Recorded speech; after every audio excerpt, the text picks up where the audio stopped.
How's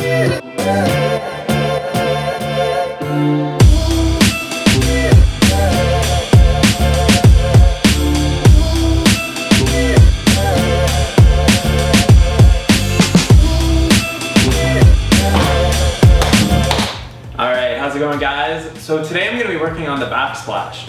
Or it's kind of like an accent wall slash backslash. So typically with backsplashes, this would all be drywalled, and then typically people would just like tile over top of it, or they might just do like a short backsplash up to the counter receptacles, or you can do tile all across the wall. We just wanted to do something a little bit differently. So we're actually going to use wood flooring as our backsplash. So it's going to basically cover this entire area and then down here, but I'm not going to run the backsplash down past this part right here, all the way from here to the floor, and I'm not going to run it past this line right here. So this area all right here is going to be behind the cabinets, behind the kitchen cabinets. So there's really no point in actually putting any of the backsplash material there because you're not going to see it. And if I were to cover that entire area, including this area down here, I would have had to have gotten another box of flooring.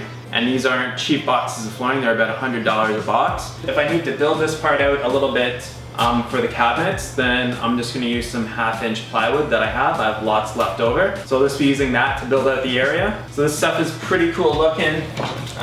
Let's open up a box here. So this stuff has actually been acclimating in the house for 2 days. Even though the last video that you would have seen would have been yesterday, the stuff's actually been in here for 2 days. I just posted yesterday's video 2 days after it happened instead of the day after. So this is the gray Cali bamboo hardwood floor that we're going to be using for the backsplash. These pieces are actually really long. Normally flooring is not this big, but this stuff here, it is long. So the way that I'm going to be attaching this to the wall is I've got my heavy duty adhesive right here. So I'm going to put a lot of the adhesive on the back of it. And then to help everything like stay in place while the flooring is drying is I've got a brad nailer. So I'm gonna probably be putting a few brads into each piece just to like hold it into place while the adhesive dries. How I'm gonna be laying the flooring on the wall is that this top edge here and that edge on that wall there are gonna be the two main visible edges for the backsplash. So you're not gonna see this edge down here.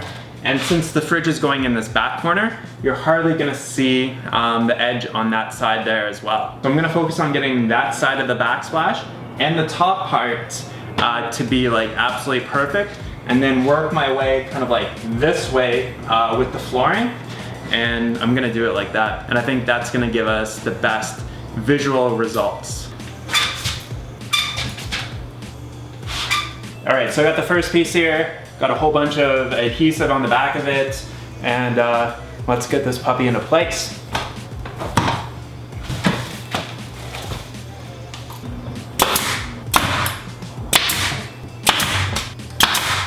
All right, this is the second piece here. Something else that I had to do was actually, there's a little bit of a lip on the top there that I trimmed off of this piece using a jigsaw, and I did the same for that first one, just so that it would sit up perfectly up against the ceiling.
So a little bit of a pro tip for the fridge receptacle and the other two countertop ones is the screws here that come with this are not gonna be long enough to actually get into the box here, just because the front of the wall is built out an extra pretty well over ½ inch there, almost 3/4 of an inch. So you typically encounter this scenario when you're doing like the kitchen receptacles, because sometimes on top of the drywall there will be there'll be tile on top, and then these little screws, they won't actually reach in the box. So what you want to do is you want to buy some longer screws here. So this is this screw right here. That's the size is 632 for these, and it's 2 inches long, and so then that'll reach into the box no problem. All right, so let's get some of these installed here. All right. So we got the fridge plug, counter plug. Oh yeah. This here should be a 20 amp receptacle. Lowe's didn't have any for some reason. 20 amp receptacle has one of those kind of like 90-degree angle thing robbers. We'll get that fixed up when I actually get a 20 amp plug. But other than that, this is all done. How good does this look? Hannah's gonna be one happy camper. Oh yeah. I'm gonna come back tomorrow. What I actually have to do is I have to get the next layer of mortar in the shower pan area. Once I get that layer of mortar in the shower, then we can do the floors. We can do all the floors here, and then I can do the kitchen cabinets, and it's all just coming together. All right, I'm gonna catch you guys on tomorrow's video. Talk to you soon. Peace.